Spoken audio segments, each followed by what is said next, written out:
الحمد للہ رب العالمین والعاقبۃ للمتقین والصلاة والسلام علی سید المرسلین۔ ناظرین کرام، السلام علیکم ورحمۃ اللہ وبرکاتہ۔ ایمانی صفات کا عنوان لے کر آپ کی خدمت میں حاضر ہوں۔ پچھلے درس میں یہ بات بیان کر رہا تھا کہ دولت اگر صلاح کے ساتھ ہو، تقوی کے ساتھ ہو، تو وہ بھی اللہ کی بہت بڑی نعمت ہے۔ دولت وہی خطرناک ہے جو اللہ کی یاد سے غافل کر دے، اللہ کے ذکر سے غافل کر دے، آخرت سے غافل کر دے۔ لیکن دولت کے ساتھ اگر اللہ کی عبادت ہو، اللہ کا ذکر ہو، تو یقیناً وہ دولت بھی اللہ کی طرف سے بہت بڑی نعمت ہے۔ ہم اور آپ سب جانتے ہیں، اس دنیا میں ایسے اللہ کے نیک بندے آئے،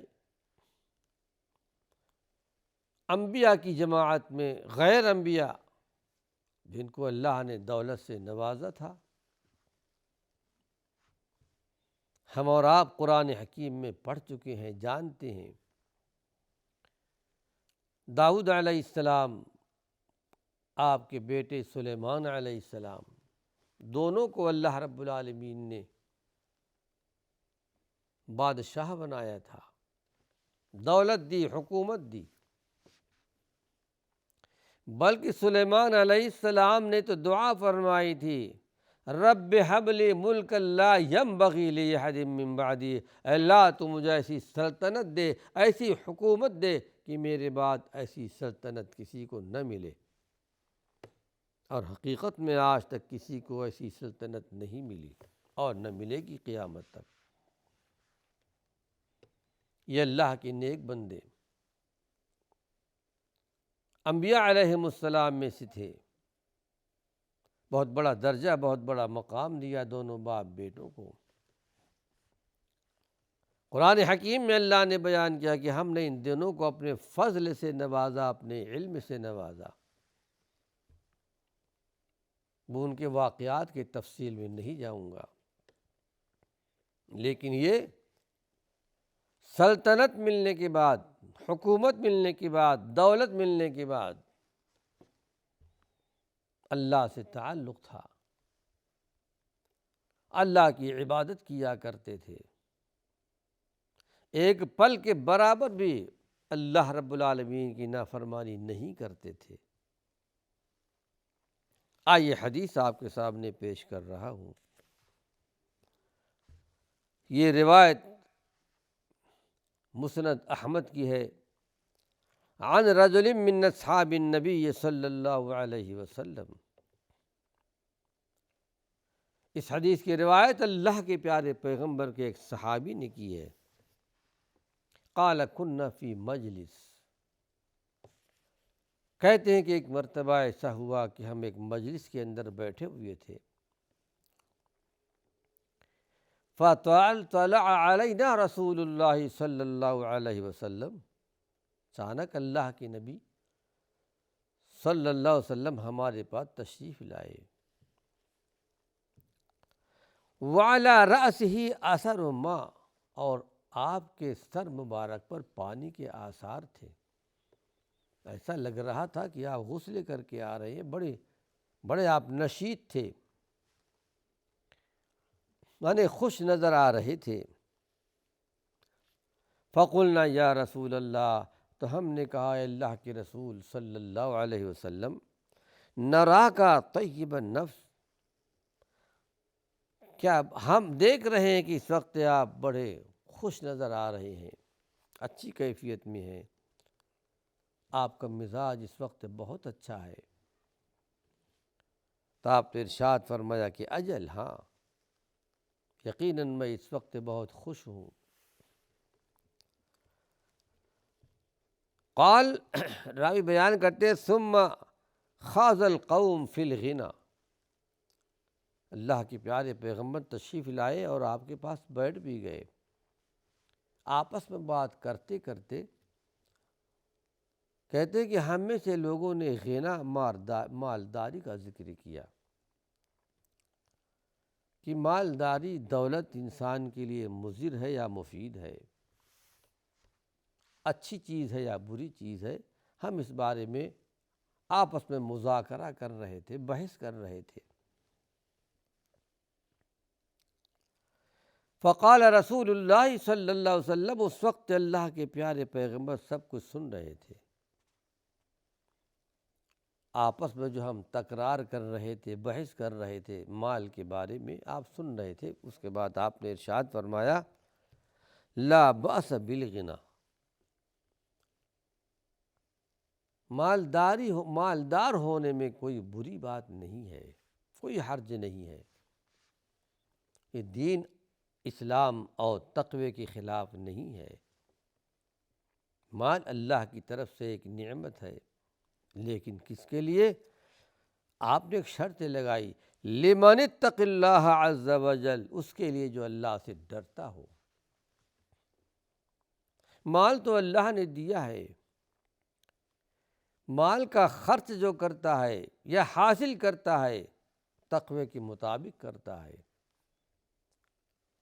کہاں سے آتا ہے، کہاں جاتا ہے، کہاں سے حاصل کرتا ہے، کہاں خرچ کرتا ہے، جو تقوی کا اصول ہے، دولت خرچ کرنے کا اصول ہے، دولت حاصل کرنے کے جو اصول اسلام کے اندر موجود ہے اس کے مطابق چلتا ہے۔ تو آپ نے ارشاد فرمایا کہ لا بأس بالغنا، ایسی مالداری میں کوئی فرق نہیں پڑتا، یہ اللہ کی نعمت ہے۔ پھر آپ نے مزید بیان فرمایا، وَالصِّحَّةُ لِمَنِ اتَّقَى خَيْرٌ مِّنَ الْغِنَى، یاد رکھو صحت بھی یہ بہت بہتر ہے، صحت بھی بہتر ہے لمن اتقى، جو اللہ سے ڈرتا ہو۔ اگر کوئی صحت مند ہے، طاقتور ہے، جوان ہے، تو یہ صحت بھی اللہ کی طرف سے بہت بڑی نعمت ہے، لیکن کس کے لیے؟ جو متقی پرہیزگار ہو۔ لیکن یہ بھی آپ نے فرمایا خیر من الغنا، یہ غنا سے بہتر ہے، مالداری سے بہتر ہے۔ ایک آدمی کے پاس بہت دولت ہو، سرمایہ ہو، پراپرٹی ہو، سب کچھ ہو، لیکن بیمار رہتا ہو، وہ دولت کس کام کی؟ اس کی نگاہ میں دولت کی حقیقت نہیں ہوتی۔ تو اللہ کے پیارے پیغمبر نے ارشاد فرمایا، الصحۃ لمن اتقى خیر من الغنا، صحت بھی یہ بہتر ہے اس کے لیے جو متقی پرہیزگار ہو، اور یہ غنا سے بہتر ہے، مالداری سے بہتر ہے۔ وطیب النفس من النعیم، اور خوش دل رہنا، یہ بھی اللہ رب العالمین کی نعمتوں سے بہت بڑی نعمت ہے۔ چونکہ اس وقت صحابہ نے آپ کو دیکھا تھا، آپ غسل لے کر کے آئے تھے، کچھ پانی کے قطرات آپ کے سر پر نظر آ رہے تھے، اور صحابہ نے سوال کر لیا تھا کہ اللہ کے رسول، ہم محسوس کرتے ہیں کہ اس وقت آپ کا مزاج بہت اچھا ہے، آپ بہت خوش ہیں۔ آپ نے کہا ہاں بے شک۔ تو اللہ کے پیارے پیغمبر نے اس کی وضاحت کر دی کہ خوش رہنا حقیقت میں یہ بھی اللہ کی طرف سے بہت بڑی نعمت ہے، یعنی من النعیم، اللہ کی نعمتوں میں سے ہے۔ ایک طرف خوشحالی ہو، دل خوش ہو، ایک طرف رنجیدہ خاطر ہو، دونوں میں بہت زیادہ فرق ہے۔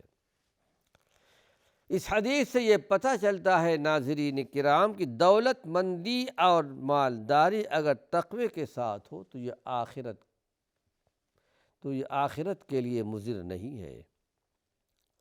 یعنی دولت کے ساتھ اگر اللہ کا خوف بھی ہے، فکر آخرت بھی ہے، اگر اللہ رب العالمین کسی کو توفیق دی ہے اس بات کی، تو یقیناً وہ دولت بھی اس کو جنت میں لے جانے کا سبب بن جائے گی۔ اور پھر احادیث کے اندر بہت سارے واقعات ہم دیکھتے بھی ہیں، پڑھتے بھی ہیں۔ اللہ کے پیارے پیغمبر کے اصحاب میں بہت سارے ایسے تھے جن کو اللہ نے مال بھی دیا تھا۔ عثمان غنی بھی تھے، عبد الرحمن بن عوف بھی تھے۔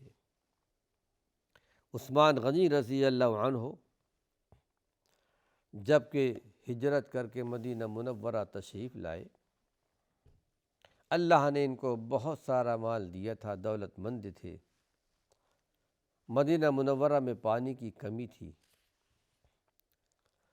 ایک بہت بڑا کنواں میٹھے پانی کا بئر رومہ، اور وہ کنواں آج تک موجود ہے، محجوز ہے۔ ایک کنویں کے اثرات موجود ہیں آج تک۔ اس کو خرید کر عام مسلمانوں کے لیے، عام لوگوں کے لیے وقف کر دیا، بئر رومہ۔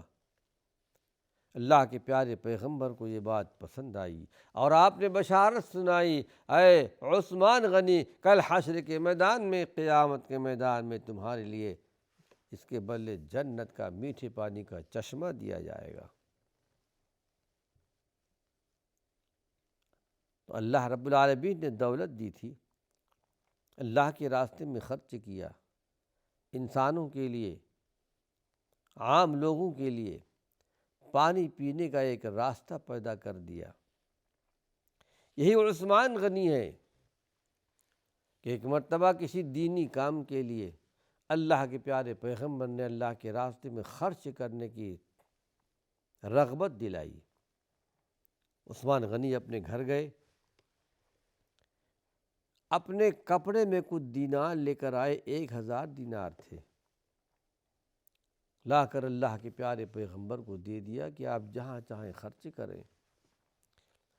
اللہ کے نبی نے اس کو ہاتھ میں لیا، حدیث کے الفاظ ہیں یقلبها بیدہ، اللہ کے نبی اس کے لے کر اپنے ہاتھوں میں الٹتے پلٹتے تھے اس دینار کو، اور آپ نے بشارت سنائی عثمان غنی کو، آج کی بات سے عثمان جو بھی عمل کرے کوئی چیز ان کو نقصان نہیں پہنچائے گی۔ یہ ایک بشارت تھی، خوشخبری تھی عثمان غنی کے لیے۔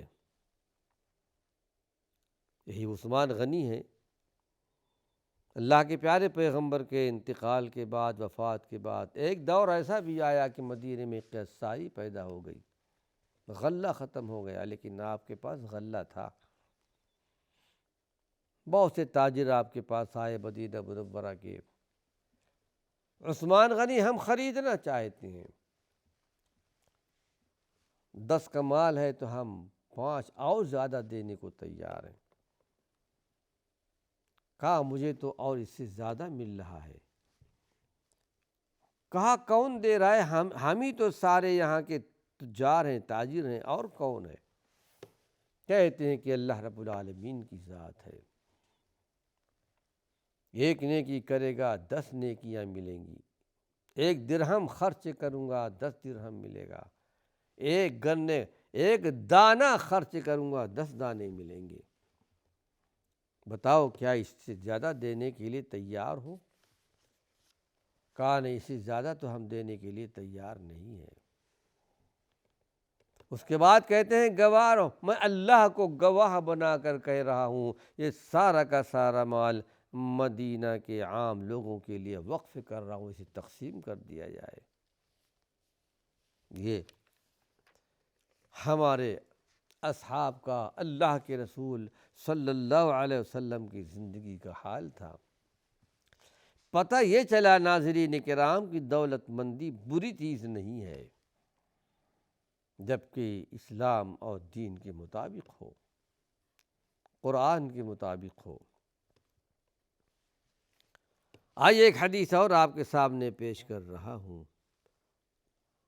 حضرت سعد اس حدیث کے راوی ہیں، کہتے ہیں کہ قال رسول اللہ صلی اللہ علیہ وسلم، اللہ کے نبی صلی اللہ علیہ وسلم نے ارشاد فرمایا، ان اللہ یحب التقی الغنی الخفی۔ اس روایت کو امام مسلم رحمۃ اللہ علیہ نے نقل کی ہے مسلم شریف میں۔ کہتے ہیں کہ اللہ کے نبی صلی اللہ علیہ وسلم نے ارشاد فرمایا، اللہ محبت کرتا ہے ایسے بندے سے جو تقی متقی ہو، پرہیزگار ہو۔ متقی کون ہے؟ ایک مرتبہ کسی نے عمر ابن خطاب سے سوال کر لیا تھا، متقی کون ہے، پرہیزگار کون ہے؟ ایک مثال دے کر سمجھایا کہ ایک آدمی کسی راستے سے گزر رہا ہے، راستے میں کانٹے ہیں، خاردار راستوں سے گزر رہا ہے، تو اپنے آپ کو، اپنے بدن کو، اپنے کپڑے کو کانٹوں سے بچاتا ہوا نکل جاتا ہے۔ اسی طرح ایک مرد مومن اس گناہ سے بھری ہوئی دنیا میں اپنے آپ کو اس طرح گزار لیتا ہے، گناہوں سے اپنے آپ کو بچا لیتا ہے، معصیت سے بچا لیتا ہے، بے حیائیوں سے بچاتا ہوا نکل جاتا ہے۔ اس طرح گناہوں سے بچنے کا نام تقوی، پرہیزگاری ہے۔ گناہوں سے بچتا بھی ہے اور جو دینی احکامات ہیں اس پر عمل بھی کرتا ہے۔ تو اللہ محبت کرتا ہے ایسے بندے سے جو متقی پرہیزگار ہو، حلال اور حرام کی تمیز رکھتا ہو، اور پھر اس کے ساتھ دوسری صفت الغنی، غنی بھی ہے، اللہ نے اس کو مال بھی دیا ہے، دولت دی ہے، اور اس کو دین اسلام کے راستے میں خرچ کرتا ہے، جو خرچ کرنے کا طریقہ ہے۔ آدمی جو مال کماتا ہے اپنے اوپر خرچ کرتا ہے، اس پر بھی اللہ اسے اجر دیتا ہے۔ یہ ہمارا اور آپ کا جسم ہماری اور آپ کی پیداوار نہیں ہے، اپنے وجود کو ہم وجود میں نہیں لے آئے، اللہ کا دیا ہوا وجود ہے، اللہ کی دی ہوئی نعمت ہے ہمارا اور آپ کا وجود۔ ہم جو خرچ کریں گے اپنے کھانے پر، پہننے پر، پینے پر، اس پر بھی اللہ کی طرف سے اجر ملتا ہے۔ ناظرین کرام، اس حدیث کا تتمہ اللہ نے چاہا تو اپنے اگلے درس میں پیش کروں گا۔ وآخر دعوانا ان الحمد للہ رب العالمین۔